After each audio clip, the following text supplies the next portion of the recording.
Hello, hello. How is everybody today? Thank you so much for joining us. And I'm looking forward to presenting and hoping that you all have a great experience with the information that we're communicating today. And incidentally, chat is on. So if you have any questions at any time during the presentation, just click the chat button and type it out so that I can see what your question is, and I will do my best to respond to it. And also, if at the end of this you or afterwards you think you have some questions that you thought of afterwards, you can always email us as well. So we'll get started, and I'm going to pull up the presentation. And let's see. Okay, presentations. Here we go. All right. I hope everybody's doing great today. All right, so you'll see me in that little old square at the bottom, and then you'll see the rest of the presentation. So again, just feel free to use the chat box if anybody has any questions. And I've got the chat open, so welcome everybody. Okay, so let's get started because I've only got you for 90 minutes and I've got a lot of information to talk to you about. Okay, so who am I? You've probably seen my videos and other things, and I've probably not introduced myself properly. My name is Dawn Ely, and I am the president and founder of a company called Liberate from Hate. But let's talk a minute about me and why I'm doing this class and what is my background. So I am a trained and certified Stephen minister for more than 20 years. Some of you may know what that is, others may not. But what that is it is a sort of a lay person's counselor. So I'm not a certified or licensed psychologist or psychiatrist, but I have been trained by those certified licensed psychologists and psychiatrists. And so the intent is that we are assisting, whether it's church ministers or psychologists, psychiatrists, to help in some of the lay counseling. Somebody's going through a tough time, etc. So that's what Stephen Ministry is. And I'm also a trained personal assistance hotline operator. That's not 911, but that is a kind of the emergent need, suicide hotline, that kind of thing. I'm also trained and studied in shamanistic practices, a student of the Kabbalah. I study Sufism with a heart-focused, which is a heart-focused mysticism version of some of the religions, and it is a healing order specifically that I study with. Some of you may understand and have heard of the whirling dervishes, Sufis, and I'm not that. I study with a Sufi master that is also a licensed physician. So it's a heart-focused healing order. I'm also Harvard educated in world religions, and my regular day job has been for more than 25 years as a business executive and founder of several domestic and international companies. But I've been a chief legal officer, chief financial officer, not chief financial officer, a C-suite level executive in many companies, domestic, international, small, mid-sized, publicly traded, governmental, all that kind of stuff. So that's who I am. And so that gives me a pretty broad background for what we're going to do today. And so the company Liberate from Hate is a 501c3 tax-exempt organization. So any contributions or donations that anybody might feel inclined to make would in fact be tax deductible. But the intent is that I'm using all of my business background and all of my mystical and other spiritual and counseling training to actually focus into the nonprofit realm, where we are intending to enable and inspire the movement away from all forms of hate and divisiveness through empowerment, education, and coping skills. So that's what we're doing here today with Master Your Ego at Shadow and Remember Who You Are. And we have several projects going on that include not only this class, but we have a groups called Faith Club groups where we get people together. It's almost like a book club where we explore diverse identities in a way that is relatively controlled and directed towards really the questions and issues that people might have, instead of the lack of education, misunderstandings, hatred, and other things. We also do offer a scholarship program for at-risk youth in underprivileged and conflict-ridden areas. We have recently sponsored a student in Nigeria in some conflict areas. So our intent is to help youth go into constructive paths instead of destructive paths. In conflict and immediately post-conflict areas, they typically do not have strong economics. So they tend to not have a lot of opportunities for higher education, and so we want to help that. And then using my business background, we also offer the Global Success Centers, which is in those conflict or post-conflict areas, helping to raise up their economics by bringing in an entrepreneurial environment that can help them get access to international markets and thereby raise up the economics. Because once you raise up the economics, then you tend to lower the desire and opportunities for a lot of conflict and violence. So that's who we are. That's who I am. So what are we going to talk about today? Well, we're going to talk about what is the naturing of our suffering in life and the ego and its shadow. How does the shadow get created? What is it? And what is really the nature of our ego? And is that really who we are? Or if not, who are we? And then, of course, what is the impact of both the ego and the shadow on our behavior and our lives and our relationships? And then, of course, then how to be the master of it and take back our power. And if we're not the ego, then make sure that who we truly are is in the driver's seat and not the ego. And we'll talk about some other extended learning opportunities. So the nature of our suffering is typically illustrated by sentences and concepts and thoughts that you see here on the screen. Why me? Oh my gosh, why is this always happening to me? Or I don't deserve this. Or entitlement. By golly, I do deserve this. Or just I need to get away. I can't deal. I want to distract myself. I want to bury my head in a pint of Ben and Jerry's. I want to binge watch movies all weekend. I just don't want to deal.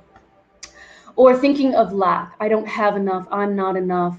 And since I'm not enough and I don't have enough, I just shouldn't even bother. Why even bother? Or this feeling of fear of and judgment of, they're just out to make me look bad. Everybody's always out to get me. Or name calling, looking at other people. They're so judgmental. They're so hypocritical. They're this, they're that. It's always them, them, them, them. Or calling people names, labeling people. Oh God, because you have a diverse perspective. What an idiot, you know, or all kinds of other labels that we call other people, or insistence on being right. I know I'm right, you know, kind of a lack of seeing other people's perspective. Nothing ever works out for me. I can't seem to do anything right. I can't get ahead. So do any of those things sound familiar to you, either in yourself or in others? I would bet they probably do. So where is all of that coming from? Well, all of those statements have one or more of these emotions, feelings, or thoughts behind them. They have anger and jealousy and envy and frustration and fear and impatience and resentment and sadness and depression and guilt. All of these emotions and feelings and thought processes are underlying all of those statements. So where are they coming from? Well, you probably heard old philosophies from psychiatrists like Carl Jung and Sigmund Freud talk about the wounded child or other things that kind of start in your childhood. And the reality is it's kind of true. And why is that? Well, because our life experiences started back then. And so our life experiences started as a child. And as a child, and as an unsophisticated kind of thought process that goes on with the child, we all end up having these uncomfortable thoughts and feelings about what happened in our life or what happened to us. So they ultimately kind of pull down to an unmet social or familial expectation. Somebody was unkind to us. Somebody didn't protect us. Somebody, whatever the case is, somebody judged us. And so it created a certain thought and feeling and pain in us that then our ego started going kind of double time. I call it the motor mind, the brrr going on up here. What does that say about me? What does that say about you? What does that say about life? And all of these thought processes that sort of go around and around and around about what happened and why and what does that mean. Well, then when those thoughts come in to say, okay, this is what this means about me. This is what this means about you. This is what this means about life. Our thoughts then create those emotions. And I'll give you a perfect example. So I was with a girlfriend, a group of girls, and we were hanging out for an evening, and one of the girls was late, and she came in, and she was kind of a little bit, anxiety, and she was telling us this story. Well, she had an experience that we all have. Somebody cut her off on the road. And as she was telling this story, and she was talking about how this person had cut her off and all this, and she ended the story with a statement of, and gosh, I was so glad I didn't run into the back end of them. And I thought, that would not have been my response. And I thought, okay, well, my response probably would have involved a few four-letter words and some not so kind thoughts. And I thought, well, what's the difference between the way she reacted and the way I reacted? And I thought, well, is it that person was more egregious with her than people are with me when I experienced that? And I thought, probably not. And so I go back and I think, okay, what were the thoughts that I was thinking? And, when I think about, okay, well, this person, who does this person think they are? They think they're so entitled. They just run the road. They can get into anywhere they want. They just don't care about other people. They're so entitled. They're getting into my lane. My lane? Wait a minute. Who's the one with the entitlement problem? And we'll talk about projection in a minute. And I thought, okay, so the thoughts that I was thinking about what I'm owed, what this person thinks they are doing, was the one that generated my emotions of anger and irritation and labeling somebody else as entitled. And yet her response was gratitude. So the difference in what our emotions are is what the difference in our thoughts are. Our thoughts create our emotions. Her thoughts created gratitude. My thoughts created anger. So our thoughts create then our emotions. And then that becomes our stories. People are this. I'm this. Life is this. And then that becomes our conditioning. And our conditioning and our stories that we tell ourselves about who we are, who others are, how life is, becomes the lens through which we see everything. And because that's then the lens through which we see everything from our conditioning, that becomes our life experiences. We end up seeing what we have in our heads. That's why I have this saying here, don't believe everything you think. Because it's the ego that creates our conditioning. And it creates the stories that make up then the thought stream. This is what this means. This is what this person is. This is who I am. This is how life is. And the ego is based on based belief on lack of self, lack of others, lack of life, and the fears about life. So that's what the ego is about. Now, we'll talk about what the ego is really intended to do. But for now, just remember that our thoughts provoke our emotions. And the reason we have emotions and the type of emotions we have is because of what we're thinking. And those are usually based on our stories that we've told ourselves about who we are, who others are, and how life is. So don't believe everything you think. And so what does that do? Well, what happens is then our egos grab onto these stories and the underlying thoughts of lack and fear, and then they drive and control our decisions or behaviors. And then it continues to perpetuate those thoughts around what this means and who other people are. And we continue to give attention to that because we continue to go round and around and around and around with that motor mind, the brrr going on. And then with the repeated attention of going over and over and over again, that becomes belief systems. And then that produces habitual patterns. And so it's like that graphic there. We've put our brain in a box. And so that's all we see, and because that's what we expect to see. So we've essentially put our brain in a box when we talk about our ego and our stories.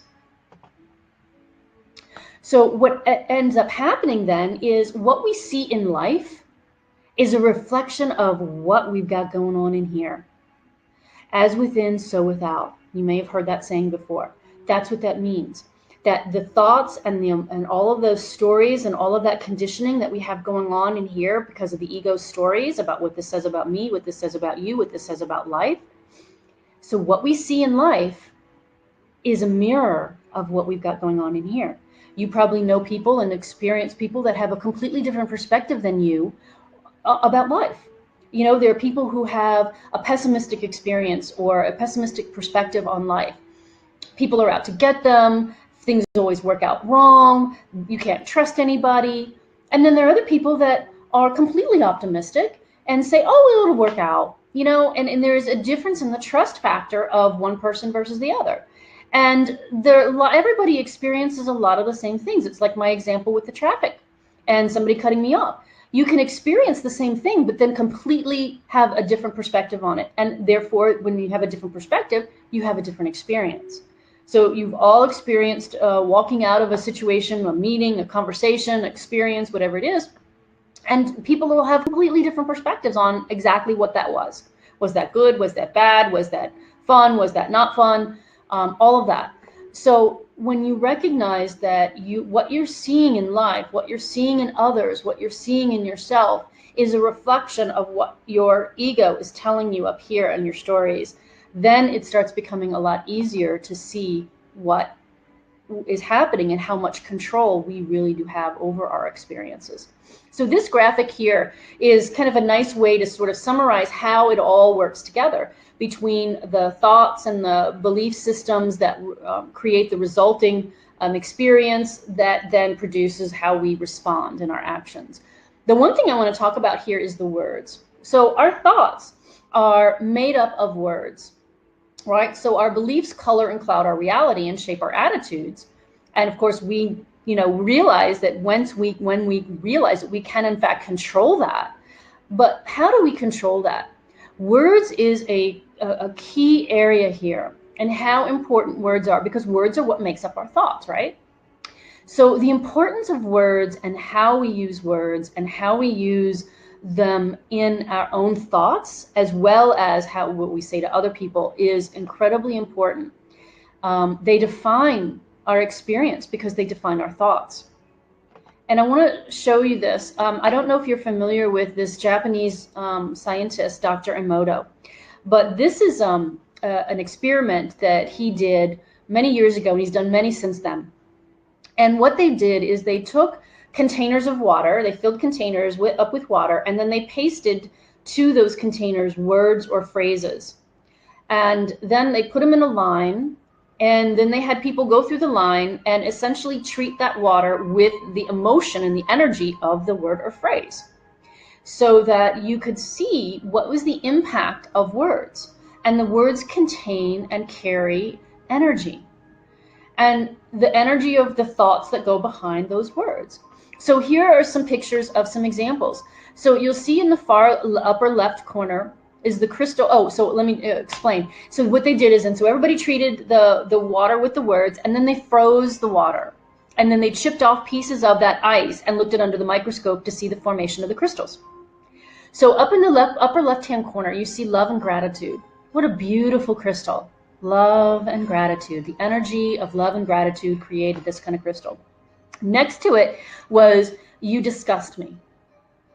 Couldn't even form a crystal. Completely dissipated and just couldn't contain itself. Next to it is wisdom. Beautiful crystal.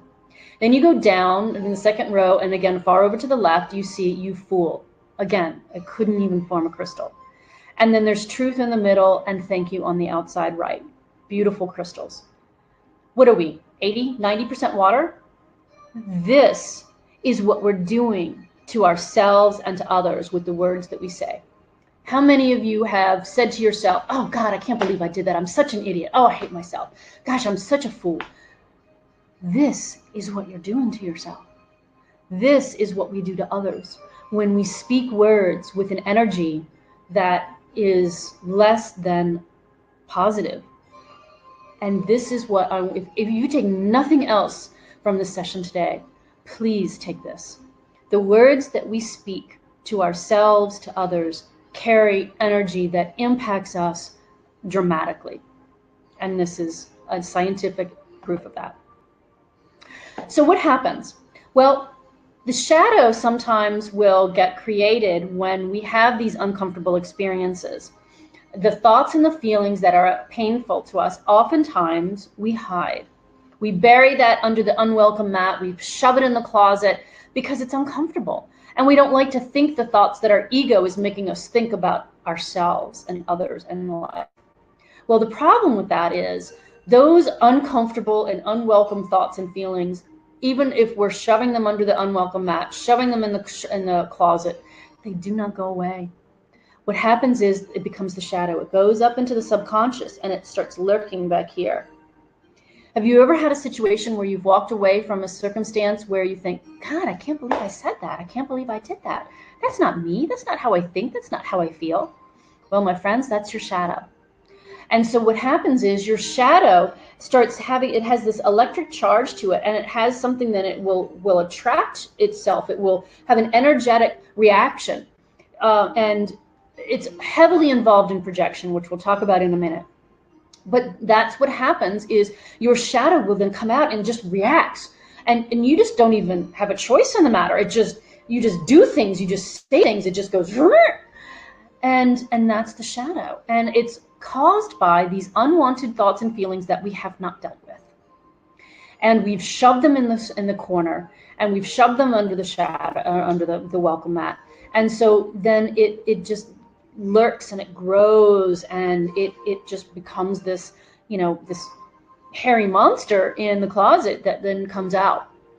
And so what this class is going to be about is really recognizing what our stories are and what things we've put into the shadow, where our fears are, where our discomforts are, so that once we see it, once we pull it out into the light, it no longer becomes the shadow. It no longer stays as the shadow, because it comes out into the light, and then when we can see it, it has less power over us, and we have our choices back again. And that's where we take back our power. Now, I'm not saying that it's going to be all warm and fuzzy, because we are going to look at some of those things that we have felt very uncomfortable about. But we will be doing that in a way that, we'll talk about that later, with our higher self, so that we find a lot less discomfort because we have a better perspective on it. Because many of these things were created when we were younger, when we had a much more unsophisticated way of looking at what was going on. So how do we recognize what is the shadow and what is the ego signs? Well, if you've ever heard yourself talk about would, could, should, the woulda, coulda, shoulda trio, that is by definition your ego. If only I could have, if only I would have, if only they would have, I should do this, I could, if only I could do this. It keeps you focused on the past and the future, keeps you gripped by the past, and keeps you anxious and fearful and stressed about the future. And when you're in the past and the future all the time with the woulda, coulda, shouldas, you can't be present. And so you can't enjoy the present moment because you are completely stratified. And it's like this human in a hamster wheel just going around and around and around in this vicious cycle. Woulda, coulda, shoulda, woulda, coulda, shoulda, woulda, coulda, shoulda. And that helps keep you in that cycle of suffering and that cycle of struggle. So we want to learn that when we start talking about would, could, should, remember, take a step back. That's your ego talking. So the stories that we create not only create the shadow when we shove them under the rug because they're uncomfortable, they also create the personas of who we think we are, who we think others are, based on our belief systems and the stories that our ego has spun. So here are some personas and archetypes. I'm sure you're familiar with many of them. The victim. The victim takes no responsibility for anything, right? So because nothing is ever their fault, they take no responsibility for anything, no control, no nothing. Everything always happens to them. The know-it-all is actually somebody who has a terrible self-worth challenge. They don't have very high self-worth beliefs about themselves. And we'll talk about how that when you're out of balance, you can be out of balance on the suppressive side, and you can be out of balance on the aggressive side. And I'll give you a perfect example. Take the confidence as a quality. Confidence when you are secure and you don't have arrogance, you have humility, but you have a security about yourself. That's confidence in a balanced way. Well, you can go on the aggressive side, and that would be arrogance, out of balance. You can go on the suppressive side of out of balance, and that would be insecurity. So as I talk about some of these archetypes and personas, you'll see that there are some going to be on the aggressive side of out of balance and some going to be on the suppressive side of out of balance. So the know-it-all is the aggressive side of out of balance of a self-worth problem. They don't believe that they have high self-worth, so instead of and so fearing that other people will see that they feel that their worth is very low, they will show you what they want you to see. I know it all. I want you to see this. So they put that out there. The wallflower is this suppressive side of out of balance of a self-worth issue. They don't believe they have high self-worth. So like, oh, don't look at me, don't look at me. I don't want you to see how lacking I am in self-worth. So they then want to blend into the wall. The dominator oppressor is terribly fearful because they're afraid that others will dominate them and that others will control them. They have to then do it themselves. So they get out there first. And so they are actually very, very fearful. That's the aggressive side of out of balance. The judge also has a self-worth problem, and it's also part of the aggressive. And so they think that if you push me, if I push you down, then that raises me up, right? That's also part of the zero-sum game. If I win, you lose. If I lose, that means you win. If I judge you, you're bad, then that means I'm good, right? It's this seesaw thing. The woe is me is somebody that it's not quite the victim, but they have such a depressive perspective on things. Oh, everything is so bad. Everything always happens to me. My life is so bad. And so it's, again, part of that I can't control. I don't have any responsibility. Nothing ever works out. It's kind of the lens that they put in their eyes.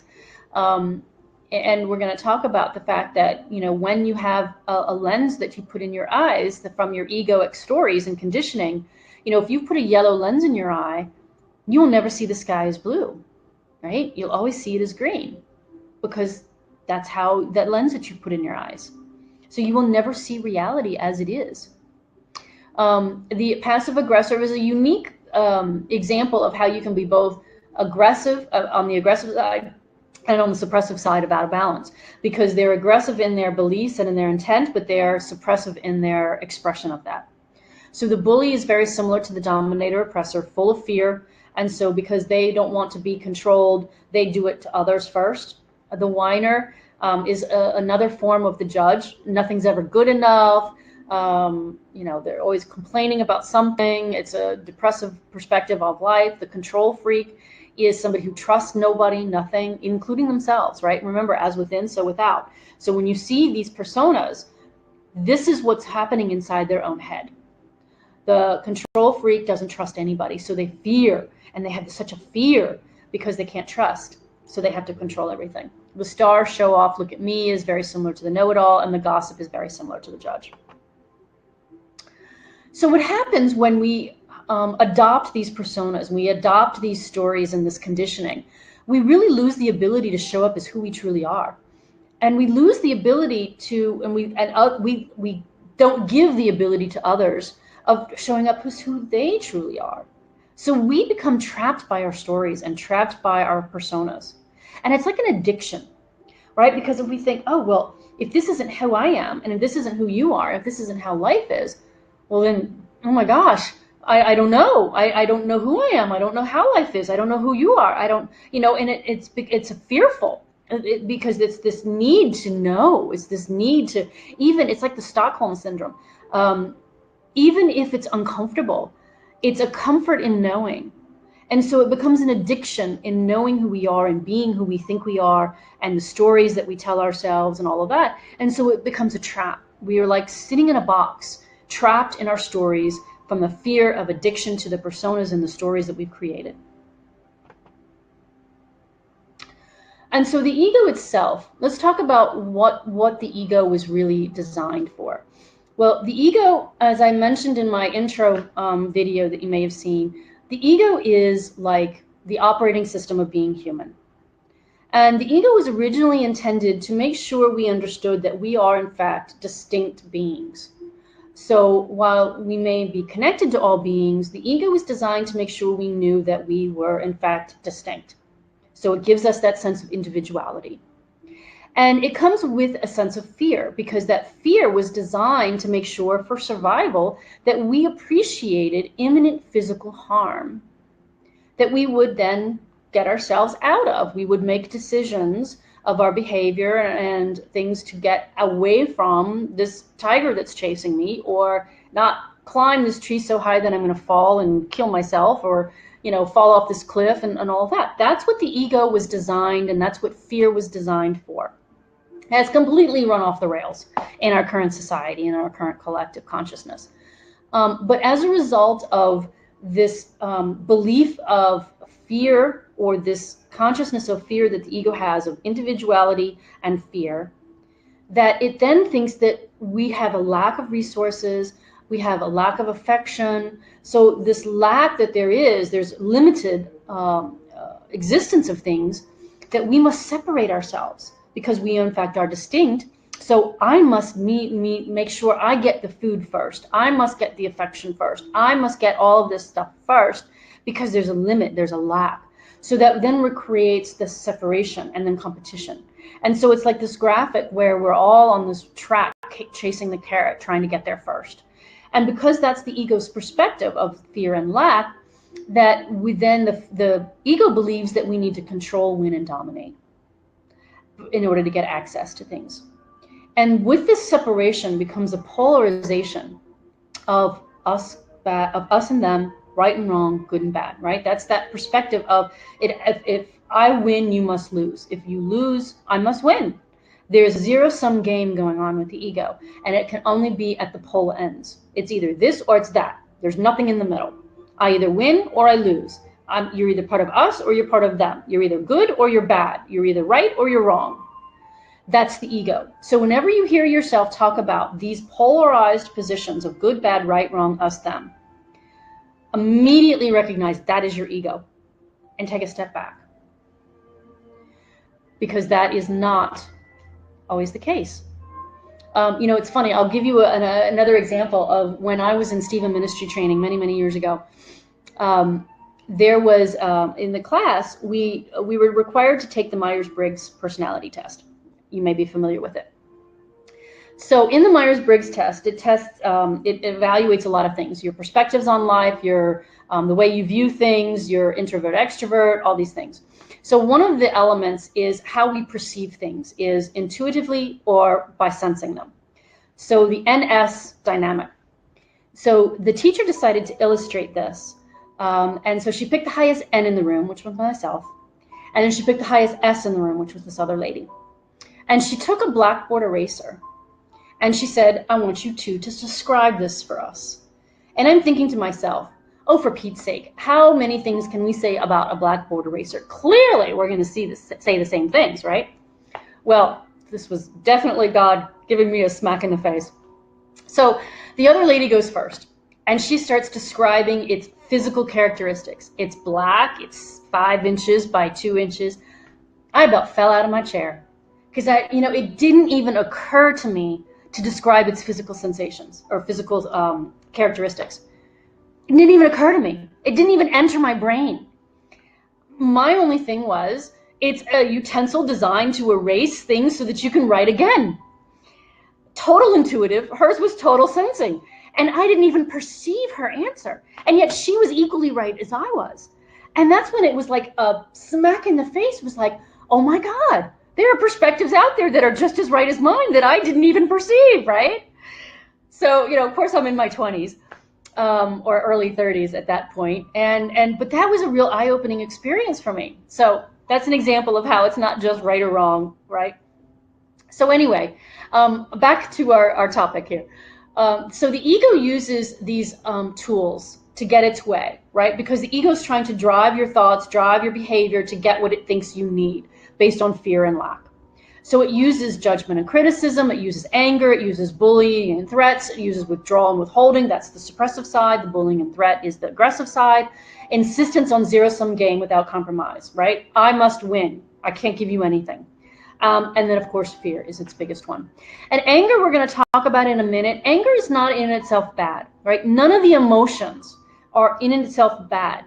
And just as with confidence, anger can be used on the aggressive side or on the suppressive side. And it's how we use anger.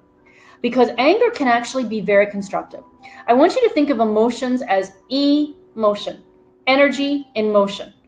Emotions are designed to come in and move out, right? And remember, they're attached to our thoughts. So whatever thoughts we're thinking, that's what energy we're attracting on the emotion side.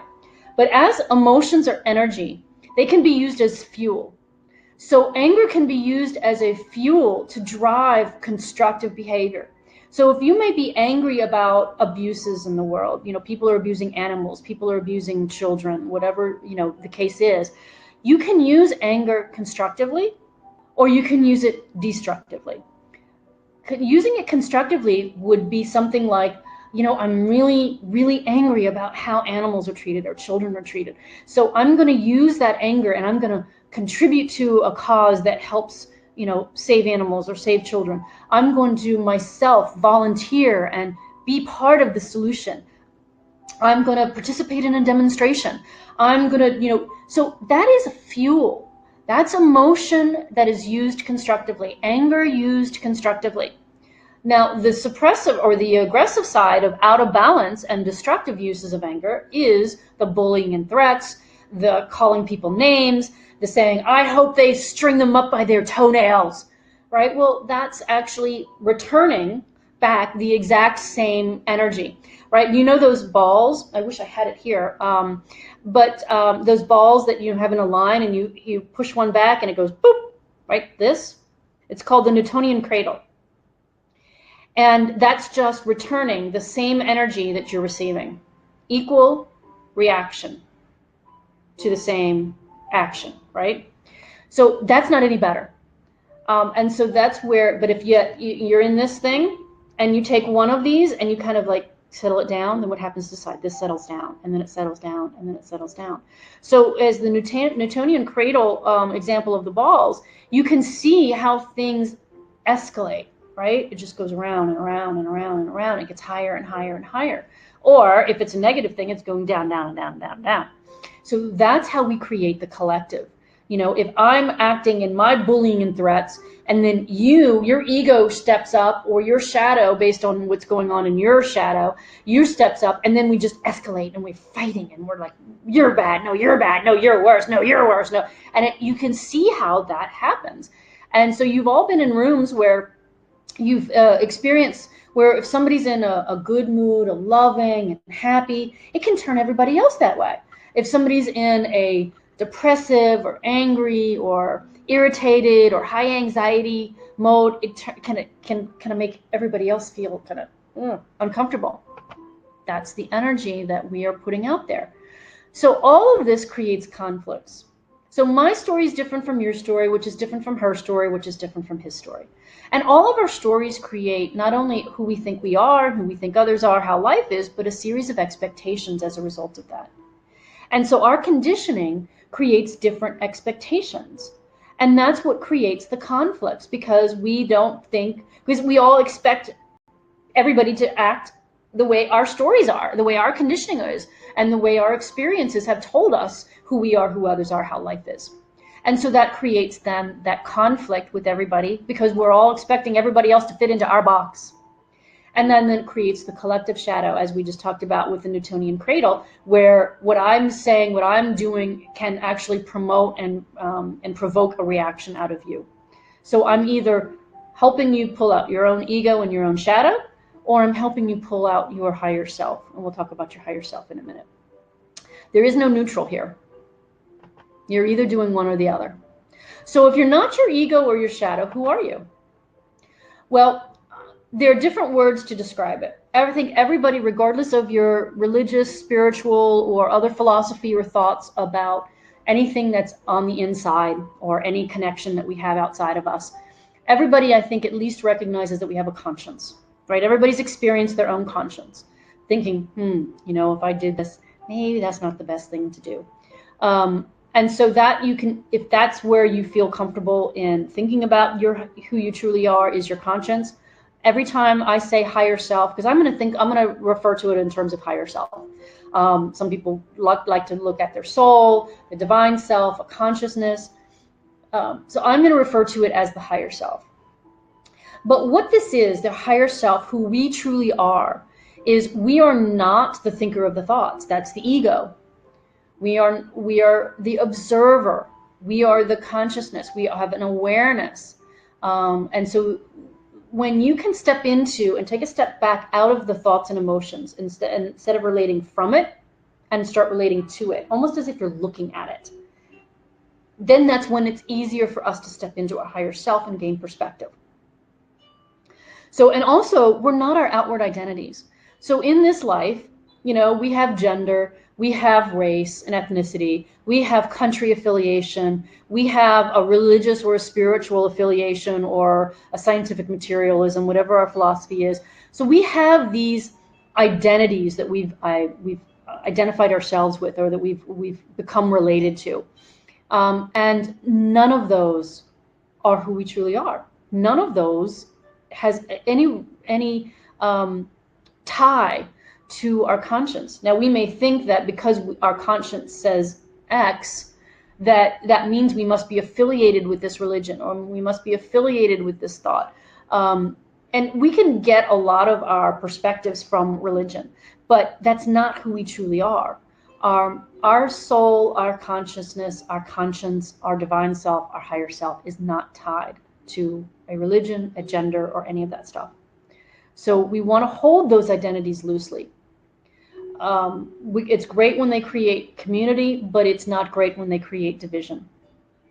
So we also are not the brain or the intellect, and that's a distinction that I want to be very clear about, between the brain and the intellect and the mind and the thoughts. So the ego's in the mind, the motor mind, the who am I, who are others, what is it, how am I going to deal with this, and blah, blah, blah. The intellect is a tool. It's like a hammer. And so who is using your tools? Who is using your powerful, powerful intellect? Is your ego using it, or is your higher self using it? And I'll give you an example. So say you are walking down the street, and it's been raining lately, and you are walking a little too close to the edge of the sidewalk where the street is, and this big bus comes, running, tearing by, and it splashes a bunch of muddy water up on you, and you're covered in now mud. And so you can have the out of balance perspective on the aggressive side and say, oh, that's just great, and get angry and say, oh, life just wants me to be covered in mud. Fine, why don't I just go roll around in the mud? In fact, I'm just going to take a pile of mud and throw it at the bus. Well, that's the aggressive side of out of balance. You can go on the suppressive side of out of balance, of handling that situation, and say, well, oh well, it is what it is, nothing I can do about it, and I'm just going to go to work just like this, and nobody will notice anyway. It's like the emperor's new clothes. Well, that's the suppressive side of out of balance, of just ignoring it. So this example that I'm now going to give you of being a balanced way of handling this and using your intellect at the same time, you could say, okay, yeah, that really sucked. All right, now what am I going to do? All right, I'm going to go home. I'm going to take off my clothes, put them in water, hopefully soak it out and get the stains out. And now here comes the intellect part. I've got a meeting at 10 o'clock, and I know that if I take the subway, it takes me 40 minutes to get to work. But if I take a taxi, it'll take me 20 minutes to get to work. So if I take a taxi, I'll get there sooner, and I can make my 10 o'clock meeting. So let me call the office, tell them what's going on so nobody worries. So that's using your intellect. That's a balanced way of dealing with it. You recognize that, yeah, this is a crappy situation, but you immediately move out of that. You immediately let that emotion go. And now you're into problem-solving mode with your intellect. And you don't let it drag you down. You don't let it, you don't roll around in that mud. And you're using your intellect to make that situation better. That is a balanced, using your higher self, using your intellect, and not allowing your ego and all of the thoughts about, oh, what does this mean about life? What does this mean about me? All that kind of stuff tear you down and get you gripped. I call it the grip of the ego. So the values and perspectives of the ego. This is another way that you can recognize whether you're in your egoic self or whether you're in your higher self perspective. The ego lives in fear and lack, as we talked about. So its objectives are to conquer, control, dominate, and obtain. We talked a little bit about that. And therefore, it has superficial values of power, beauty, intelligence, status, things, and control and dominance.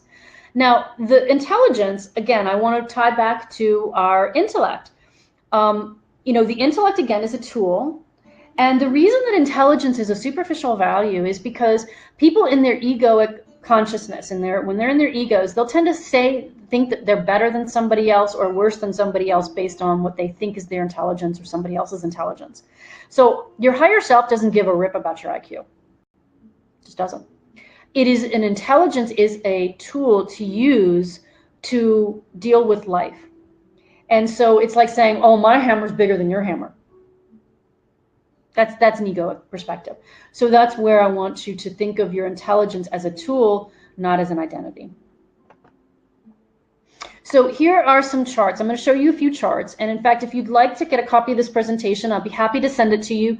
I have your email. So if you send me a note either on chat or in an email saying that you want a copy of this, I'd be happy to send it to you, because a lot of these charts are going to be hard to read the fine print in this forum. But here's a chart that compares how your ego is valuing things versus your higher self. And I myself am going to put on my glasses so that I can read it. So over on the right-hand side, the second one down, the ego values progress, so it creates a world of competition. Whereas the higher self values what all people bring, so it values a world of equality, service, and cooperation. The ego values having things, so it expends Earth's resources to get things, whereas the higher self values beauty and peace, so it protects nature.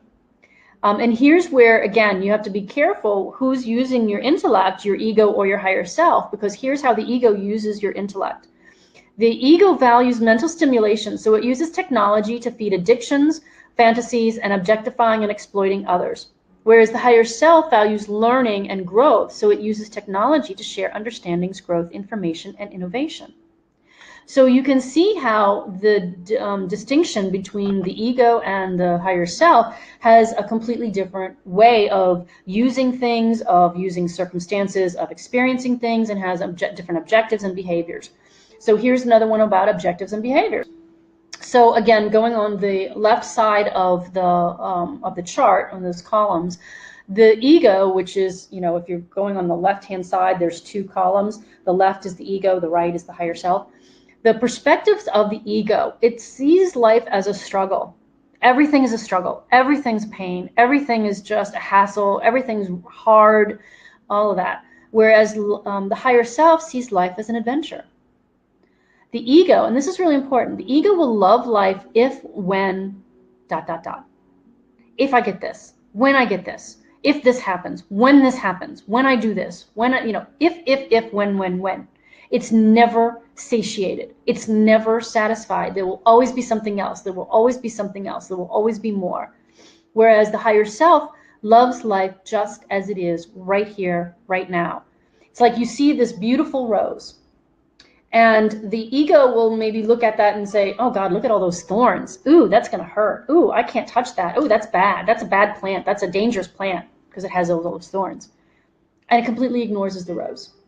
And the higher self will use the rose, will look at the rose, but then it uses tools like gloves or a pruning tool to then handle the rose. So it uses the intellect to say, how do I fix this, or how do I use this and still appreciate it?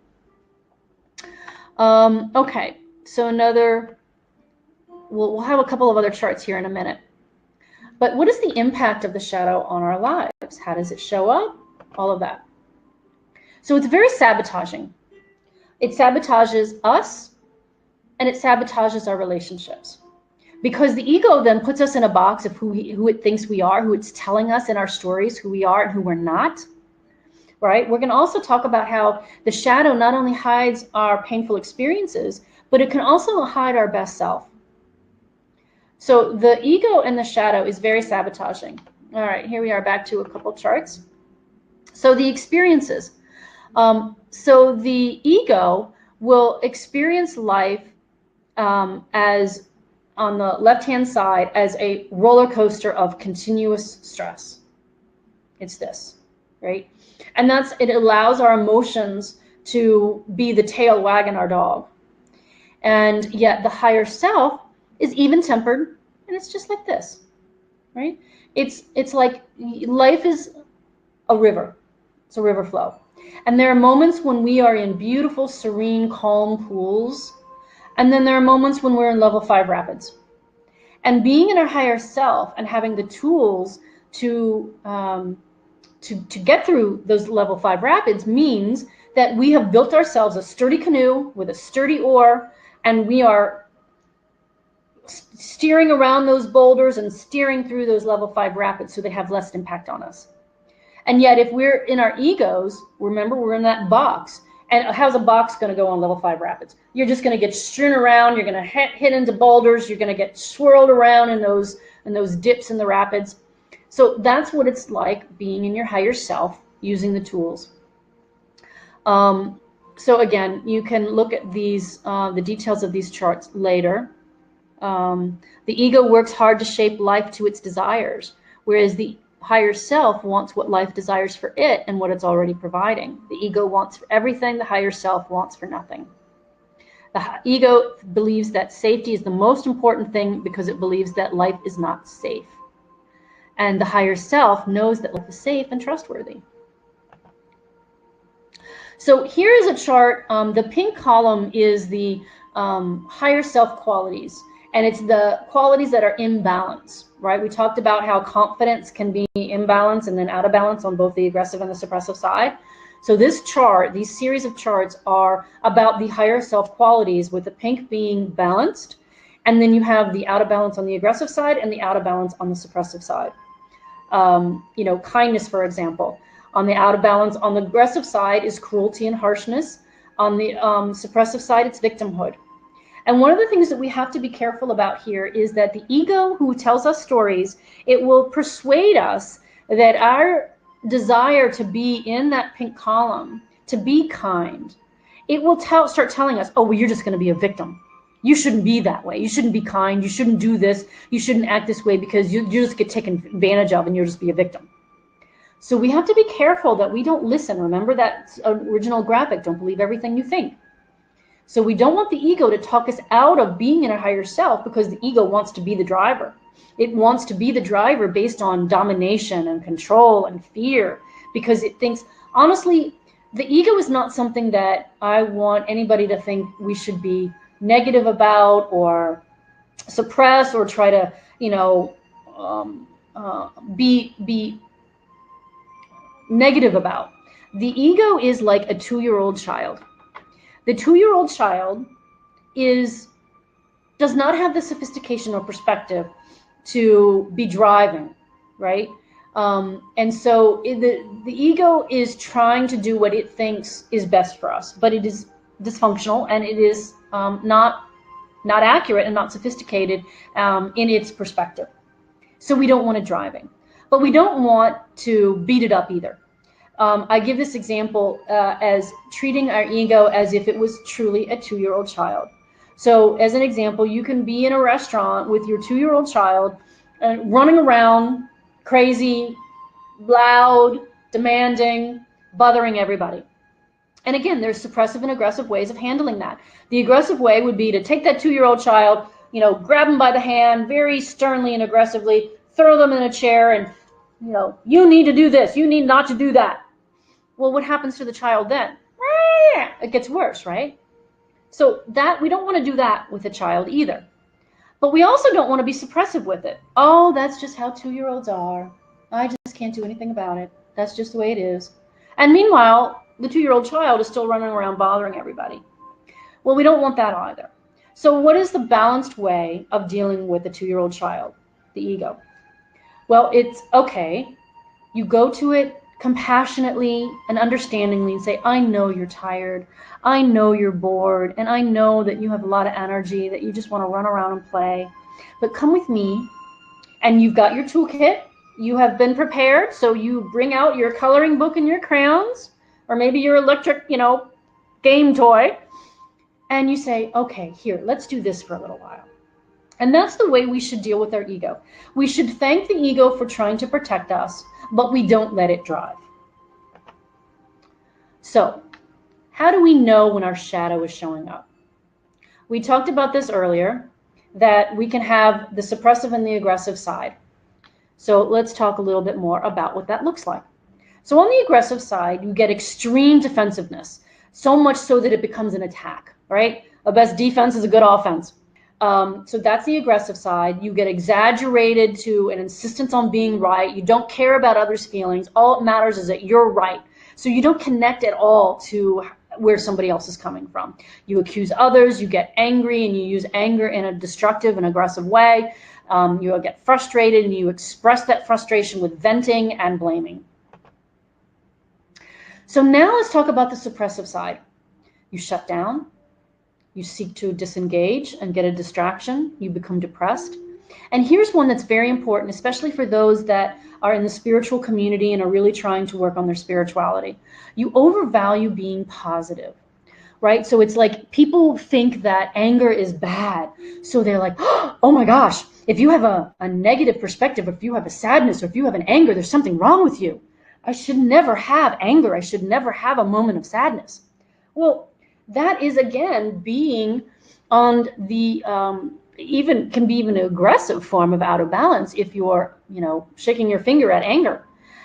So anger itself and sadness itself, again, are not bad. It's how we use them. Do we get wrapped up into them, and do we then, vent them and use them either suppressively destructively or aggressively destructively?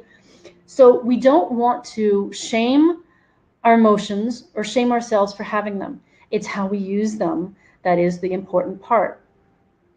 And so another part of the suppressive form, by the way, on overvaluing being positive, at the end of this presentation, there are a few references of some authors and books that I recommend. And one of them is a guy named Robert Augustus Masters. He calls overvaluing being positive as spiritual bypassing. Which is part of, in fact, this actually will create more shadow because you're not dealing with it, right? So you're suppressing it. You're saying, oh, it's bad if I have this thought. It's bad if I have this feeling. So I'm going to suppress it. I'm going to pretend it doesn't exist. And where does it go? Right back into the shadow. And because you're not dealing with it. And in fact, one of the things that we talk about in the extended curriculum, which I'll talk about in a few minutes, is that when you do that, when you don't allow anger to be present, and again, I don't mean present in a destructive way, either aggressively or suppressively, but when you don't allow it to come in, recognize it, and then use it as fuel constructively, then that anger will usually mean that your boundaries are weak, right? So if somebody is in their ego and they're pushing us and bullying us, or any of those things that are, stressing our boundaries, if we don't allow ourselves to recognize that anger in a constructive way, we will continue to back down and our boundaries will be fluid. And that's, we don't want that either. So again, more suppressive, you lose connection and withdrawal. You say you're fine when you're really not, instead of being honest with how you feel. That's, again, part of more suppressive. The suppressive form is a big danger of creating more shadow. And then not saying you're sorry when you've clearly hurt another. That's kind of a passive aggressive thing. So you have a little bit of suppressive, but you have a little bit of aggressive thing in there too. So by hiding and trying to stamp out what we believe is our darkness with our shadow, with our suppression, we actually stamp out part of our creativity and our authentic power and dreams. This is where I mentioned earlier that in our shadow is not just all of the uncomfortable things that we don't want to feel or think about ourselves or life or others. We can actually be hiding some of our best gifts. And I'll give you a perfect example. If when you were younger, you had a bad experience at public speaking or being in front of others, maybe even you had 2 bad experiences. Well, so those bad experiences you shove away and you say, oh, I'm not good at being in front of others. I'm not good at public speaking. So now you've shoved all of that into the shadow because you just don't want to deal with it. And you say, and you've created this persona of, I'm not good at this. Well, you may have a beautiful message that really can come only from you in the way that you put it, the way that you relate it to people, or whatever it may be. But because you've shoved all of that about, I'm not a good public speaker, I'm not good at talking in front of people, into the shadow, into your persona of I'm not good at, you've now put one of your gifts in there as well. So part of the benefit of looking at our shadows is that we actually are going to find some of our gifts in there as well. And we want to pull those back out because we are meant to express those gifts in this life. But one of the things that I want to point out too is it goes back to the addiction that we have to the personas and the stories that our ego has created, is when we are in a suppressive form and we're not acknowledging any of that. One of the mainstays of the 12-step program of any addiction program is your secrets keep you sick. And that is absolutely true with the shadow and the ego as well.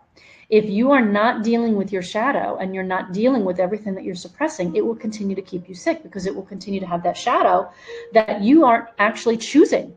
You're not choosing your behavior. You're not choosing your thoughts. You're not choosing your statements.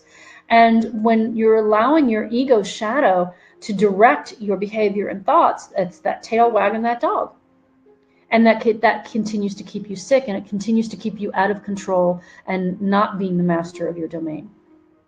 And when you are fearful, you can't manage or function, or you don't think you can be successful without maintaining your secrets and your stories, because that's what keeps you comfortable. That's what you feel keeps you knowing what you are, who you are, and what you can do. So here's more of the impact of the shadow. Creates a lot of separation drama, a lot of polarized perspectives, the us, them, right, wrong, good, bad, and becomes self-fulfilling prophecy, because it is the lens through which you see the world.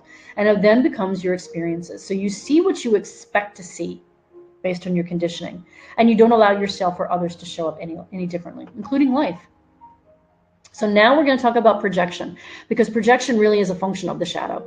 You know, I mentioned it a little bit earlier on the example I gave about how I reacted to somebody cutting me off on the highway versus my friend, and the fact that here I was thinking that it was my lane and how dare anybody get into my lane, and yet I'm accusing them of having an entitlement problem. That was really my problem, right? It doesn't mean that somebody else isn't unkind or, you know, being bullyish or, you know, otherwise being in their ego or in their shadow. But when we accuse somebody else of doing something, that is really as much our problem as well. And how do we identify projection versus just observation? Well, it's that visceral, dramatic response. It's that something that just gets into our gut and just really irritates the living crap out of us, right? So there's a difference between you being able to observe, you know, hey, that was really kind of hypocritical for you to say that because you did this before. And then there's that, and then there's, oh my God, are you kidding me? That is so hypocritical. What is wrong with you? Right? That's a visceral, dramatic response. That is your shadow. If you didn't have something going on in your shadow that you've shoved away, that you're either afraid of or you don't want to think about yourself being hypocritical, then you wouldn't have that kind of dramatic response. It's almost like a defense mechanism that I don't want to recognize that in myself. I don't want you to see that in myself. So now I'm going to push out this aggressive form for me to attack you, that extreme defensiveness that becomes an attack. That's what projection is. So whenever you have that visceral, just really irritates you, really pisses you off, really just gets you, you just really want to react, stop, realize that is your shadow. There's something in you that is reacting to that. And so part of what we do in the extended curriculum is we go into their shadow. I pull out all of the elements of what your triggers are, what really irritates you, what are your thoughts behind all of these things, so that we can start identifying what your stories are that you have created and what your experiences have been, that you've put something in the shadow that is continuing to sabotage you and keep you in a cycle of suffering and struggle. Because what you judge and condemn in others is oftentimes a rejected and disowned part of yourself that you have separated from and put in the shadow because it is uncomfortable. And you then try to make it somebody else's problem when it is yours. Now, I'm not saying that when you are seeing somebody else doing something really abusive, really unkind, and it gives you anger or all that kind of stuff, that's really that you're an abusive person yourself. It's, again, remembering that visceral reaction. There is an anger that is healthy, and then there's a visceral, dramatic, just digging in, makes you react in a way that is uncontrolled. So there's a difference. There is a lady that has been one of the premier experts in the shadow. Her name is Debbie Ford. She's since passed away, but she's written many books about the shadow. And one of her sayings that I love is, you spot it, you got it. Now, again, keep that in mind, that it's the visceral response. It's not just the observation in a healthy way, but that visceral response. If you spot it, you got it. Well, that includes the positive side as well. So if you see qualities in others that you really admire, that they're compassionate, they're generous, they're courageous, whatever it is. And you really feel this deep, God, I wish I could be like that. I so want to be like that. Well, you spot it, you got it. It's part of your shadow that you've probably tucked away based on another uncomfortable experience that you have said to yourself about what you're not good at or who you're not. And it's in your shadow. And so we've got to go in that shadow and pull it back out, because you got it. Again, you spot it, you got it. So we're not allowing others, and we're not allowing ourselves to show up any differently. And yet, so we're not allowing ourselves to show up as who we really are. And we know that we've got qualities that we've shoved in the shadow that are really, truly ours to present to the world, that they're gifts. So other signs that the shadow is affecting us.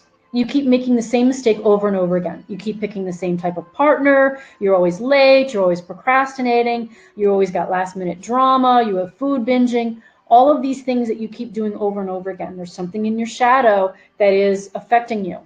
And so that's part of an experience that you've had in your past, and we can pull those out in the full extended curriculum. You hear yourself saying the same thing every time you're upset, or somebody even tells you, you always say that, you always react this way. Well, that's your shadow reacting and all that. So who here does not revert to their child reactions when they're around family? I know I do. And you think, I thought I was over this. I thought and all of a sudden you get around family and you get back into that conditioning and you end up reacting, saying, and doing things that you're like, oh God. Well, again, there's still some things in the shadow that you haven't healed. So why do we care?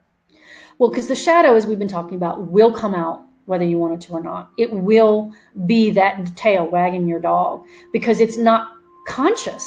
So you can't help it. You can't choose. Until you pull it out of that shadow, you pull it out of that closet, you don't even see that it's there. So you don't know what your triggers are. It just happens. And so you completely lose your power to it. So we want to pull that out so that you can have that conscious choice and you're not losing your power all the time. And you've lost a part of yourself. Many parts of your shadow are going to be gifts and not just uncomfortable feelings. But even though uncomfortable feelings, wouldn't you love to pull out some of those experiences that you had as a child, and then now with the sophistication of an adult, be able to reframe and see what was really going on? Hurt people hurt people. So when you were a child and somebody hurt you, now that you can have this experience and have this education of as within, so without, you can see now others with more compassion, and you can see that this really had nothing to do with you. The ego makes everything about it, when in reality, how others behave and what they say speaks to who they are, speaks to what's going on in their head. Has nothing to do with you. You could be a stump post, and they would react and say the same things. And so dealing with our shadow allows us to be who we were meant to be. And it allows those who we've judged and condemned to show up as who they truly are. And for us to see them without the cloud and lens of our own shadow and triggering their shadows. So it improves our relationships with those around us. How someone behaves is, again, their responsibility. But when we change our beliefs and we change our lens, we change our experience. We can now see the sky is blue. And so if we're no longer acting out of our shadow, we're less likely to trigger others as well. And when you change your attitude and perspective, you change your life, right? 10% of life is what happens to you, and 90% is how you respond to it. So what we're doing is we're essentially changing the nature of our relationship to our thoughts and emotions. And what I'd like to do here at the end, we've got about another 15, 20 minutes. We've got a few more slides to go through, about another 20, 21 minutes. I want to actually take you through a meditation where you're going to experience something as your egoic self that you have been, and then I'm going to bring you into your higher self, and you're going to experience that situation in your higher self, and you're going to see the difference. You're going to experience the difference of what it's like to live those experiences in your higher self versus in your egoic self. We'll do that in a minute. So changing ourselves means we can actually change the world, right? Because that Newtonian cradle, those little balls, what are you bringing out in others? So the ripple effect of changing ourselves is immense. It is powerful, amazingly powerful. Deepak Chopra says changing the world is an inside job. And that's the reality is, because you can't say, oh, well, if the world would be different if you would change. No, it doesn't work that way. So again, the dealing with the shadow defines and is the source of what we think our limitations are. So we must make friends with it so it doesn't control and define us. We want to get out of that box, right? I don't know if you've ever seen the movie The Matrix. Well, if you've seen the movie The Matrix, if you haven't, I'll explain to you a little bit about it. So there's the hero Neo is his name. And so he's in the waiting room to see an oracle, and he's surrounded by all these gifted kids. They're floating everything with their minds. They're moving, bending things with their mind. I mean, all kinds of this, miraculous stuff going on. And so Neo, the hero, is sitting in front of this child who's very gifted, and he's just bending a spoon with his mind. It's just going like liquid. It goes boop, boop. And so he hands the spoon to Neo and says, "Can you do it?" So Neo is looking at the spoon, and he's trying so hard to bend the spoon with his mind, and it's just going boop, boop. I mean, it's barely moving. And he's trying and trying and trying. And the child says, "In order to bend the spoon, you must realize there is no spoon." So that's what I want people to think about the shadow and the boxes that our ego and our conditioned stories and our shadows have put us in. There is no box. It's only our egos and our shadows that have created a box. And so we want to break out of that box, take back our own light and our own goodness. And if you have the aspiration to do something or be something, it's because you have the qualities to manifest it. And so again, the opportunity to be our best human is the gift of the shadow.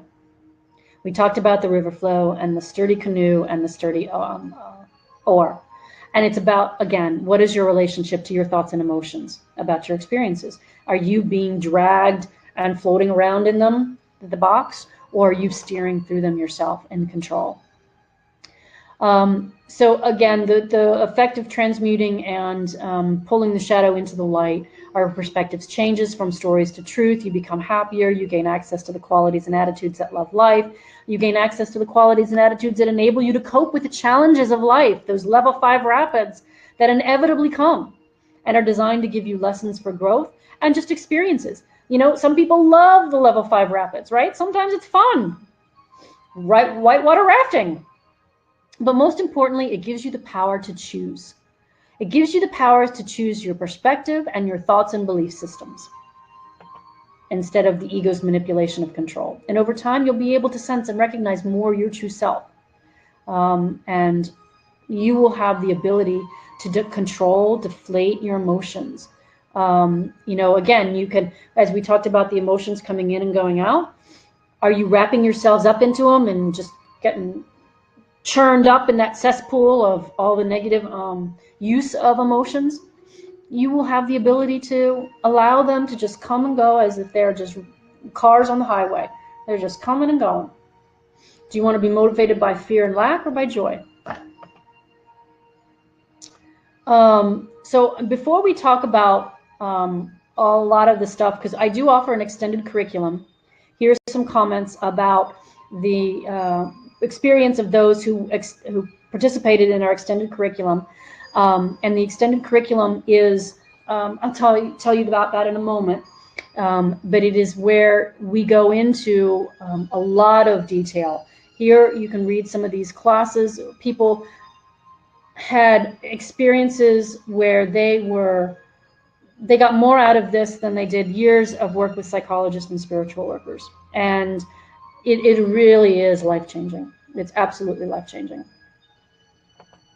We'll talk about that in a minute. But this is my statement. We don't enable victims, we empower masters and heroes.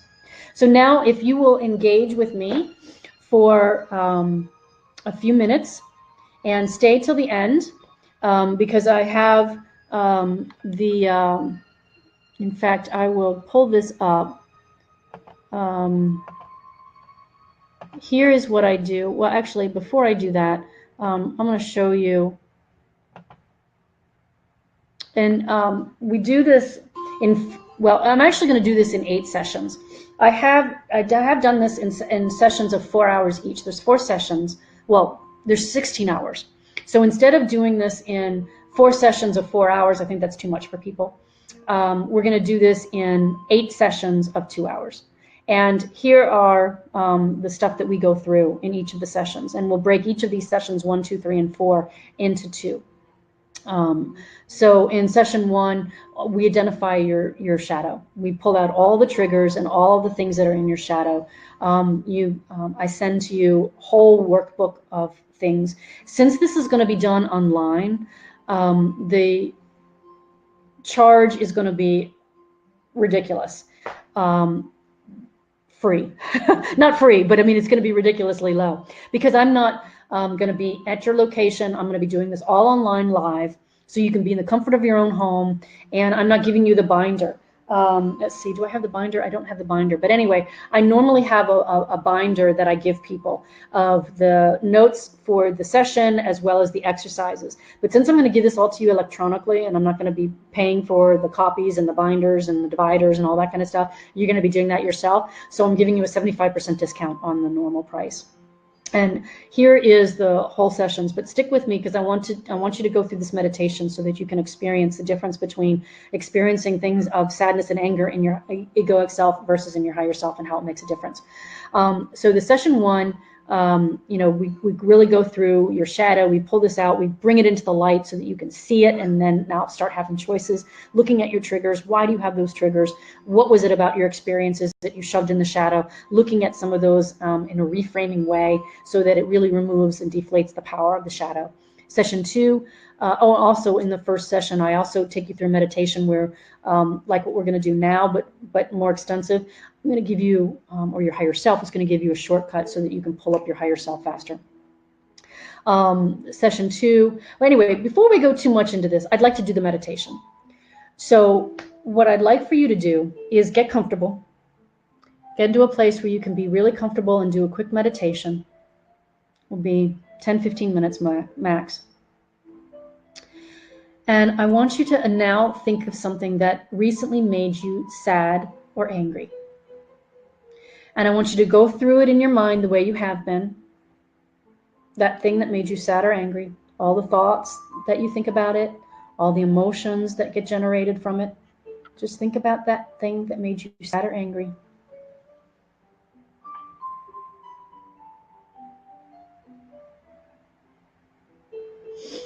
And now I want you to close your eyes. And I want you to go to that place in nature that you enjoy the most, gives you the most joy. Close your eyes and be there. And I want you to notice everything that's there.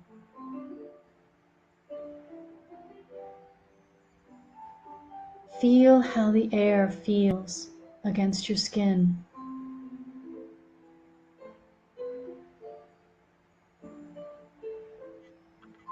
Notice what sounds you hear.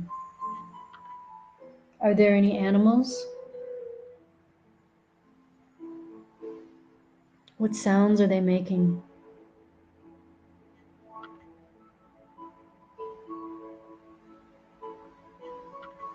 What foliage do you see? What are the plants like there?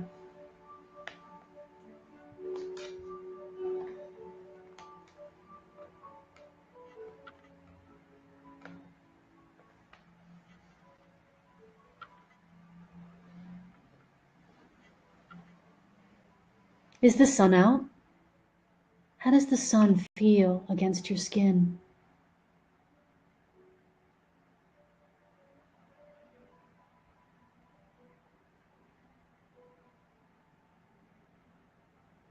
Notice how much you love this place, how much joy this place gives you.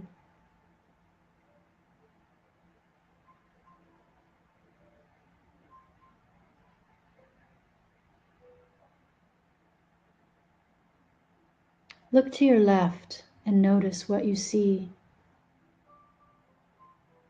The plants, maybe some animals. Look to your right and see what's there.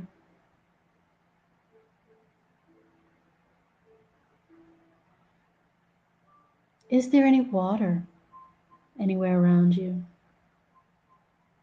What sound is it making?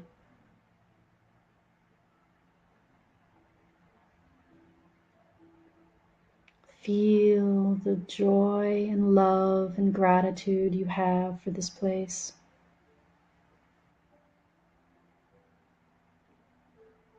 What is the ground like on which you're walking? Are you walking on sand or dirt or grass or water or stones? How does it feel under your feet?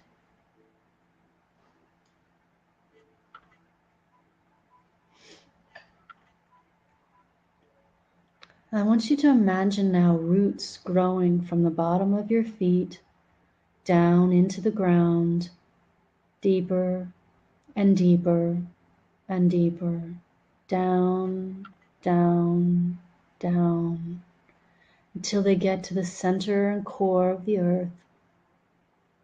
And see and feel your roots wrapping around the core of the earth. You're connected deeply to this earth and to this place that you're in. And now imagine and feel the love and gratitude you feel for this place emanating out from your roots into the earth as you thank Mother Earth for this beautiful place. Express your love and gratitude for Mother Earth, for everything she does for us, how she nurtures us with her food and shows us beautiful places in Earth, just like where you are now. How she shows and gives us wonderful animals, beautiful plants.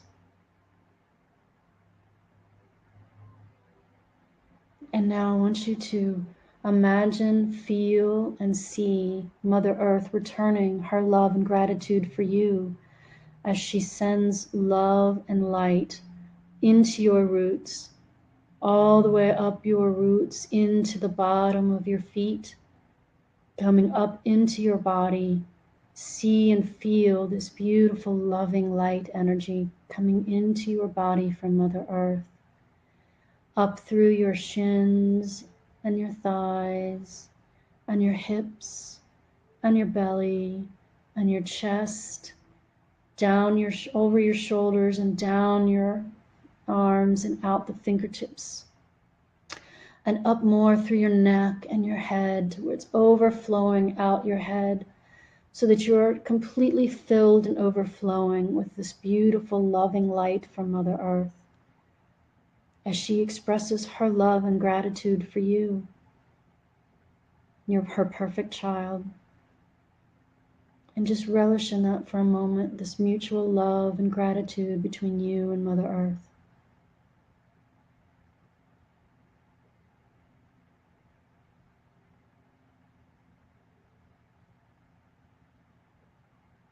And now, as you think about the Divine Father who helps us grow, protects us, and loves us, imagine the Divine Father's loving light coming down from the top of our head into our body and coiling together with the Mother's energy as two coiling energies wrapping together in perfect harmony.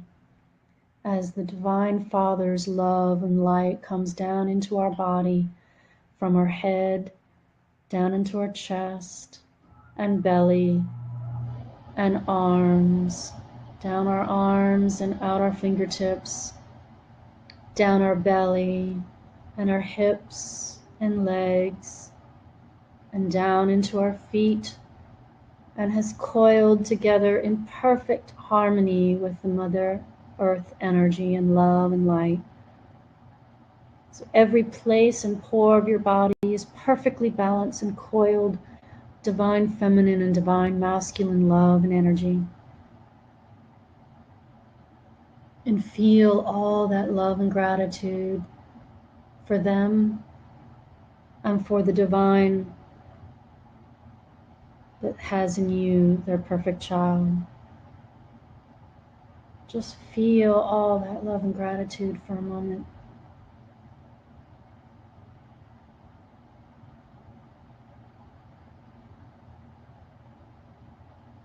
Now I want you to breathe in that love and light. See yourself breathing in through your nose and mouth, that beautiful love and light. Breathe it in, and then as you exhale, imagine pushing it out through your heart and surrounding yourself with it.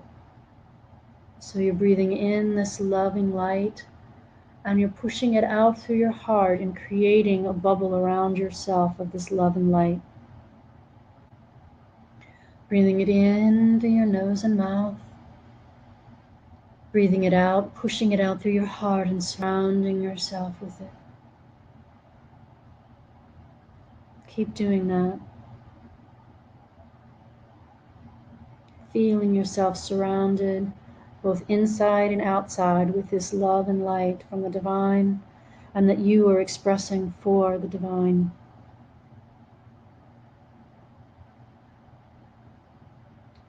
Now, as you take your next inhalation in and pushing it out through your heart, I want you to expand your bubble and imagine it expanding through everybody in your environment so that it surrounds everybody in your environment. That could be your house, that could be your room, that could be your block. You're sharing this loving light with everybody in your space and sharing your own love and gratitude for them at the same time. Breathing it in through the mouth and nose, pushing it out through the heart, surrounding your entire space with this love and light that you're sharing. And just relish in that moment. And notice how it feels in your body. Notice every physical sensation, how it feels in your head, in your jaw, in your chest, in your neck and shoulders, in your gut, in your back, how at peace you feel, the joy you feel, the gratitude. How does that feel in your body?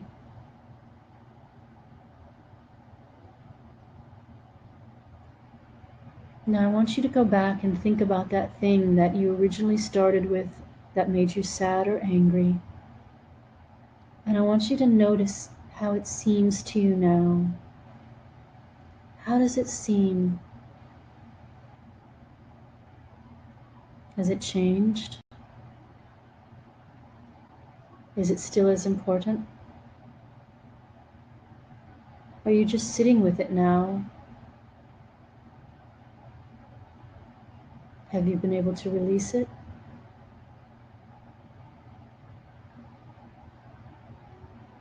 What is it saying to you?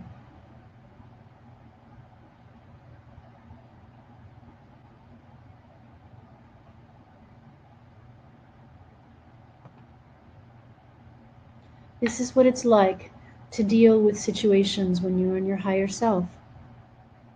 How is it different now?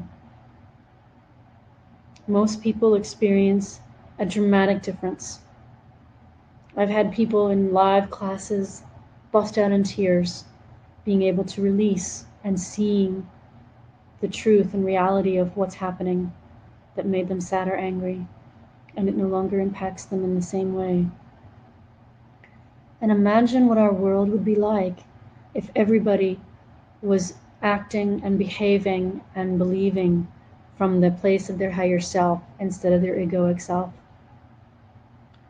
This is what it's like to be in your higher self and deal with life. So in this class, in the extended curriculum, we do this.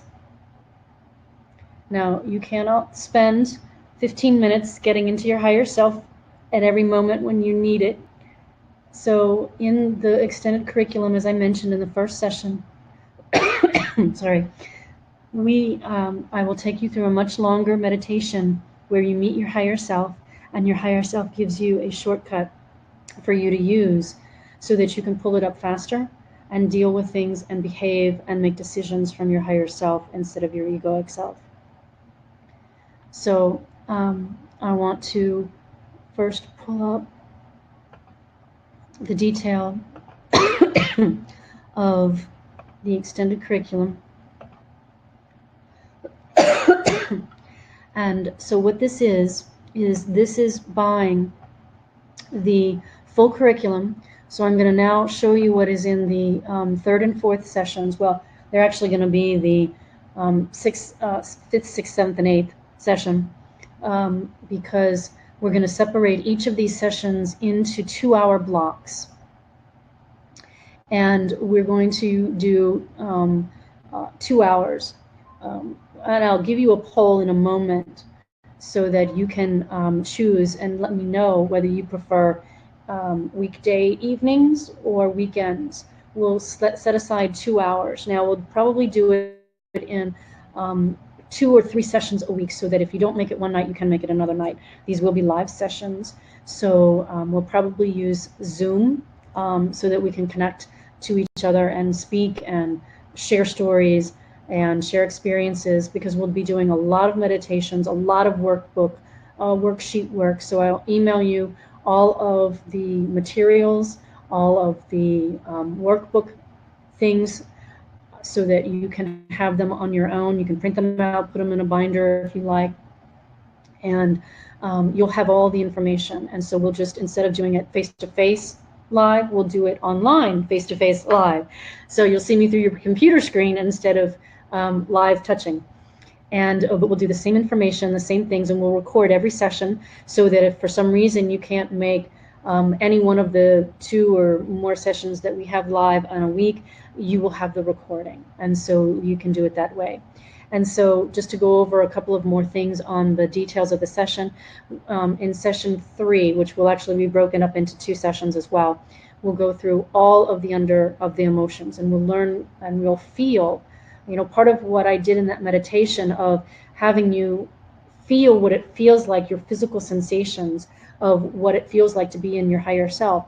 Our bodies are indicators of what consciousness we're in. So the physical sensations we feel are going to tell us whether we're in an egoic consciousness or in a higher self consciousness. And we're going to learn how it feels physically, what bodily reactions we have to having anger or sadness or impatience or resentment or shame or all of those things. And so you're going to learn what it feels like to have them versus joy and your higher self with courage and things like that, so that you'll start recognizing them and your body will be an indicator for you and you can snap out of an egoic consciousness. So we'll go through all of these things and we'll learn what it's like to have an emotion, what it's like to feel an emotion, and what it's like to have feelings. What's the difference between an emotion and a feeling?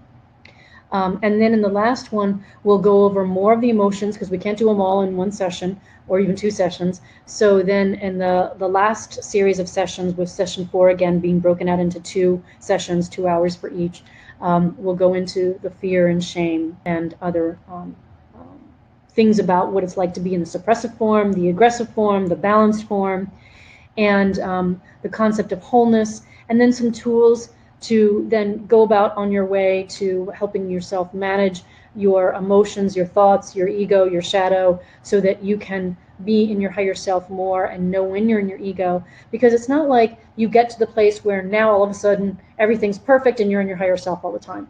You know, if you look at it as a spectrum, it's not linear, but just for the sake of example, if you're in your egoic self here and in your higher self here, where your ego is just, you can't even see your higher self, you're just totally in the superficial stuff, and your higher self where you're in like Christ consciousness, divine consciousness, kind of Christ consciousness or Krishna consciousness thing, you know, maybe you're here, you're going to ebb and flow, right? So maybe you start here and you're going to ebb and flow from here.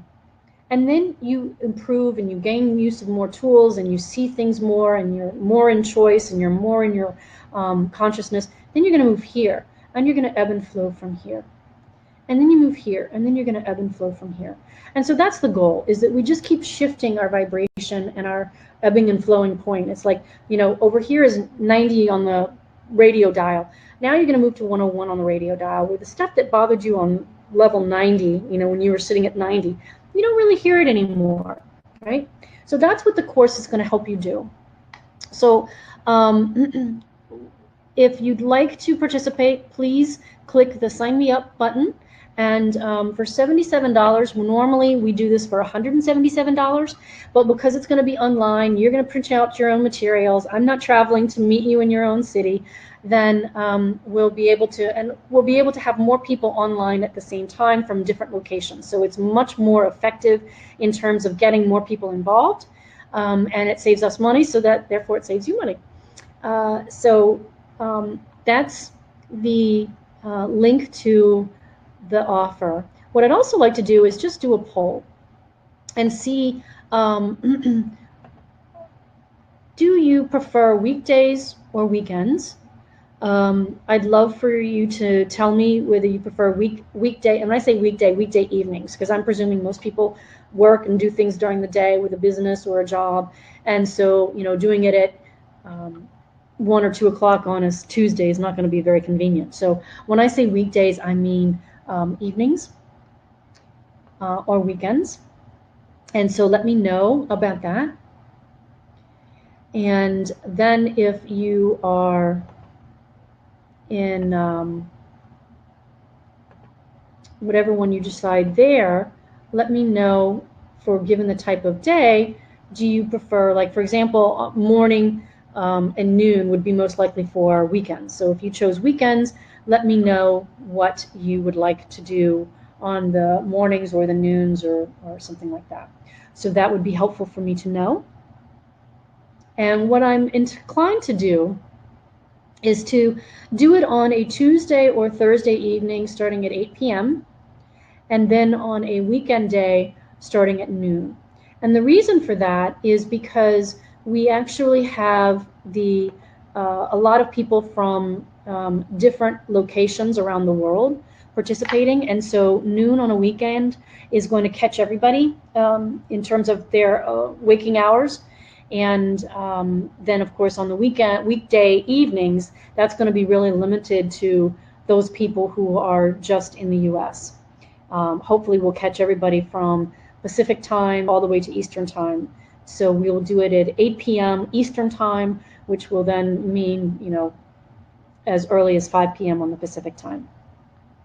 So if you are interested in other of our offers, we do have t-shirts that if you are interested in buying some Liberate from Hate t-shirts, here's a Liberate from Hate t-shirt, a nice brown one, that if you are interested in those, we'd love for you to look at our Liberate from Hate t-shirts. We have both short sleeve and long sleeve, both men's size and women's size.